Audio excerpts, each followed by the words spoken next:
The Invisible Revolution: How Black Women Are Rebuilding America.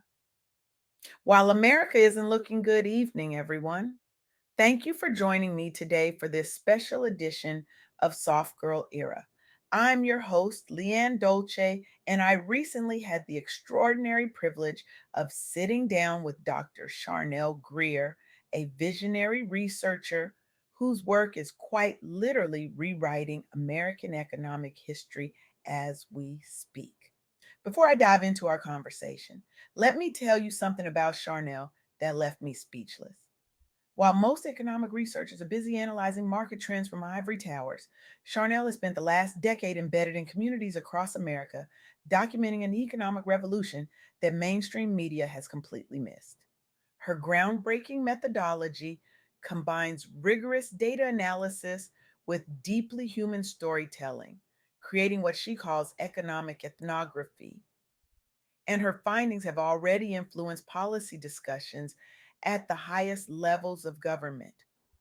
Charnel doesn't just study entrepreneurship, she transforms how we understand who builds American prosperity and why that matters for all of us. We often hear a singular narrative about entrepreneurship in America, one that centers on Silicon Valley, venture capital, and the same familiar faces. But what if I told you that the most dynamic entrepreneurial force in our economy today isn't who you've been led to believe? What if the true architects of America's business renaissance are the very women who have been historically excluded from the conversation? This is not a feel good story. This is economic reality. In my conversation with Charnel, she shared a surprising insight that challenges everything we think we know about who leads business innovation in America. Despite persistent narratives of adversity and underrepresentation, Black women are actually at the forefront of America's entrepreneurial boom. In 2024, Black women were more likely than men to start new businesses within their communities, a trend that fundamentally defies conventional assumptions about leadership in business innovation and resilience. Let that sink in for a moment. The demographic that faces some of the most significant structural barriers in our economy is simultaneously driving its most vibrant growth. This isn't just challenging stereotypes, it signals a profound shift in economic agency that demands our attention. As Charnel explained to me, Black women are not just participating in entrepreneurship, they're leading it. They're outpacing even their male counterparts within their demographic, positioning themselves as central architects of our current entrepreneurial renaissance. Nearly one in two new businesses is now started by women, with Black women representing a disproportionately high percentage of these founders. But here's where the story gets complicated and where Charnel's research becomes particularly illuminating. Despite these remarkable gains in entrepreneurship, Black women continue to face disproportionate job losses and systemic obstacles. Policy rollbacks on diversity initiatives threaten both employment stability and access to capital.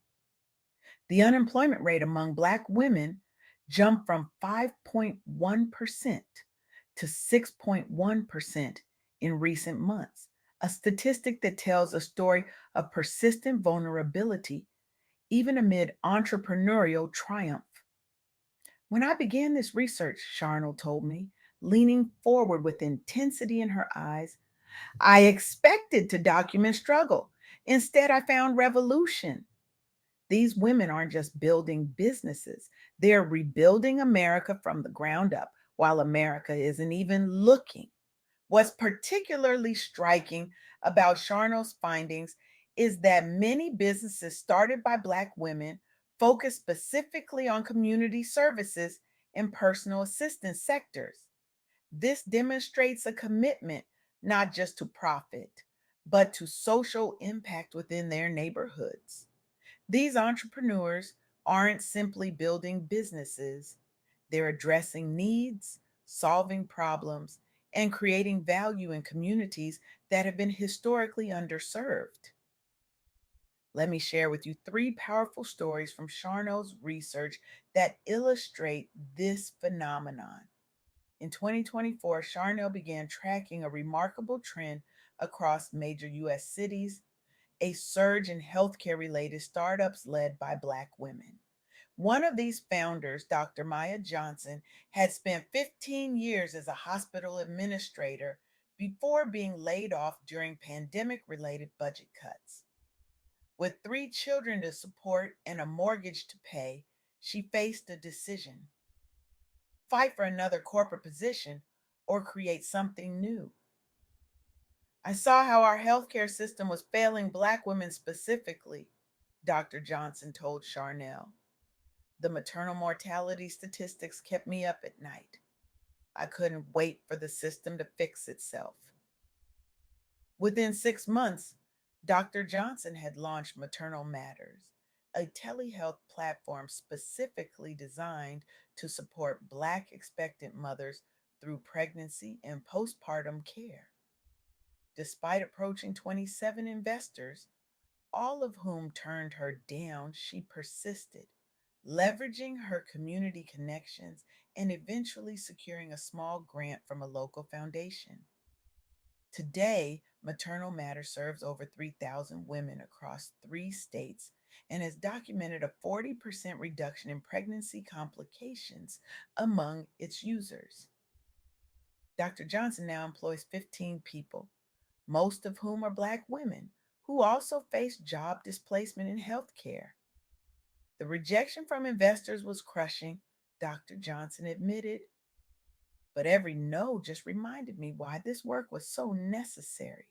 They couldn't see the value because they had never experienced the problem. This story exemplifies a pattern Charnel documented repeatedly: innovation born from necessity, fueled by lived experience, and sustained through community support when traditional funding channels failed. In another powerful example, Charnel tracked the aftermath of federal policy shifts that resulted in significant layoffs of diversity, equity, and inclusion professionals in early 2025. Tamara Wilson had built a 15-year career leading DEI initiatives at a federal agency before receiving notice that her entire department was being eliminated. It felt like whiplash, Tamara told Charnel. One day we were essential to the mission, the next we were expendable. But the needs in our communities didn't disappear just because politics changed. Rather than seeking another corporate role, Tamara gathered 5 other displaced DEI professionals, all Black women, and founded Equity Partners, a consulting firm that helps businesses implement evidence based inclusion practices. They faced immediate skepticism from corporations scaling back DEI investments and struggled with market entry as unemployment rates among Black women continued to rise. Their breakthrough came when they shifted their approach. Instead of selling DEI as a moral imperative, they developed training modules demonstrating clear return on investment, showing how inclusive practices directly improved employee retention, innovation metrics, and customer satisfaction. They built coalitions with advocacy groups and positioned themselves as risk management experts rather than diversity consultants. Within 18 months, Equity Partners had secured contracts with 22 organizations, created jobs for 15 people, and established itself as a thought leader in workplace culture transformation. What began as a response to job loss became a movement that's reshaping how businesses understand the economic value of inclusive leadership. We didn't just survive being pushed out, Tamara reflected. We created something more powerful than what we left behind.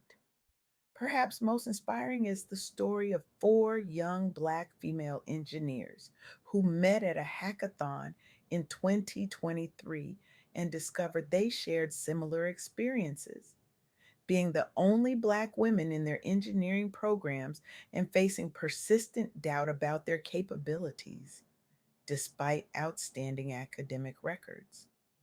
We were tired of being underestimated, Lade founder Kendra Williams explained to Charnel, but we also saw an opportunity. If we could create pathways for younger versions of ourselves, we could transform the entire tech ecosystem. With this vision, they launched Code Black, an educational technology platform designed to bring advanced computer science education to underserved schools. When traditional investors showed little interest, female only founding teams received just 3.2% of venture funding. They turned to alternative strategies. They crowdsourced initial funding through their networks, partnered with historically Black colleges and universities for pilot programs, and meticulously documented student outcomes. The results were undeniable. Schools using Code Black saw a 65% increase in students pursuing computer science courses and a 78% improvement in advanced placement test scores. After demonstrating these metrics, they secured $1.2 million in angel investment and expanded into 47 schools across 3 states. We couldn't wait for the tech world to make space for us, Kendra said. So we built our own table and invited everyone who'd been left out to join us. What these stories reveal and what Charnel's research so powerfully documents is that Black women entrepreneurs aren't just building businesses, they're creating solutions to problems they've experienced firsthand. They're leveraging intimate knowledge of community needs. They're transforming obstacles into opportunities. And they're doing all of this despite receiving just a fraction of the support, funding, and recognition afforded to other entrepreneurs. This is not just impressive, it's revolutionary. But here's the question Charnel's research forces us to confront. If Black women can achieve this much with so little support, imagine what they could accomplish with equitable access to capital, networks, and opportunities. Imagine the innovations, the jobs, the wealth creation, and the community transformation that could occur if we removed the structural barriers that continue to limit their potential. The implications extend far beyond any single demographic group.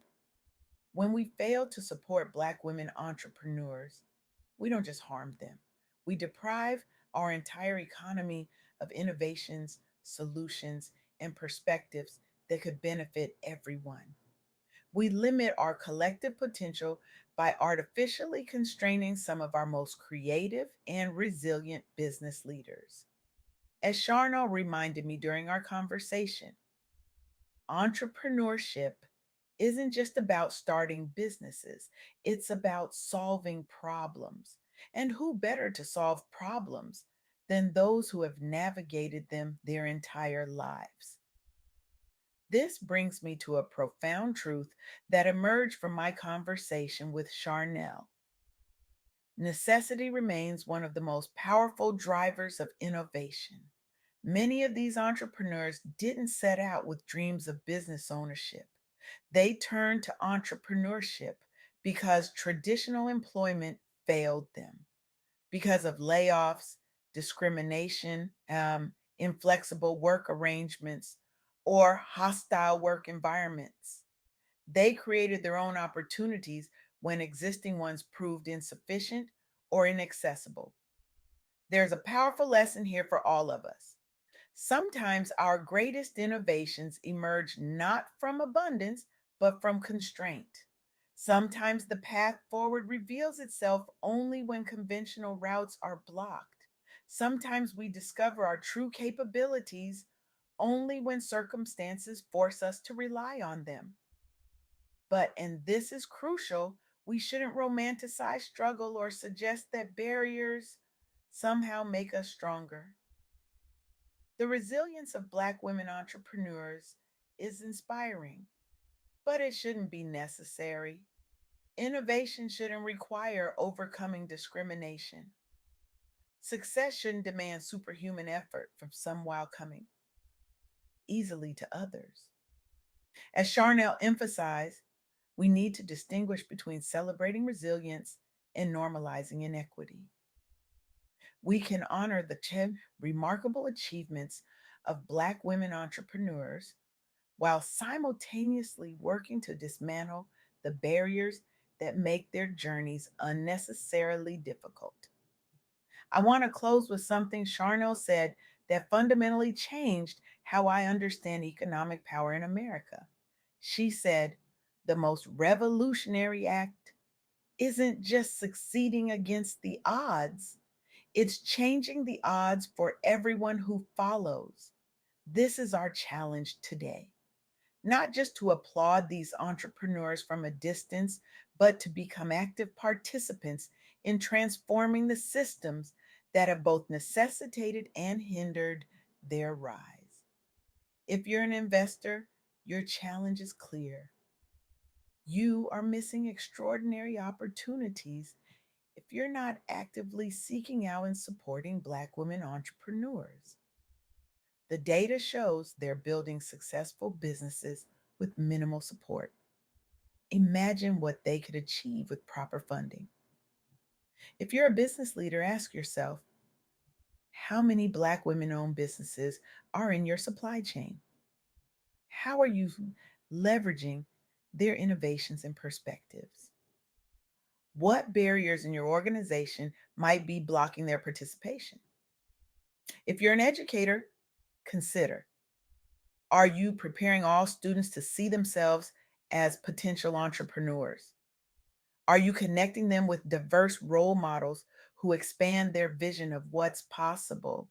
And if you're simply someone who cares about creating a more innovative, equitable economy, start paying attention. Seek out and support businesses owned by Black women. Amplify their stories. Challenge narratives that render their contributions invisible. The entrepreneurs in Charnel's research didn't wait for perfect conditions. They saw needs, recognized opportunities, and took action, often with limited resources, but unlimited determination. Their revolution isn't waiting for permission. The question is, will you join it? Thank you.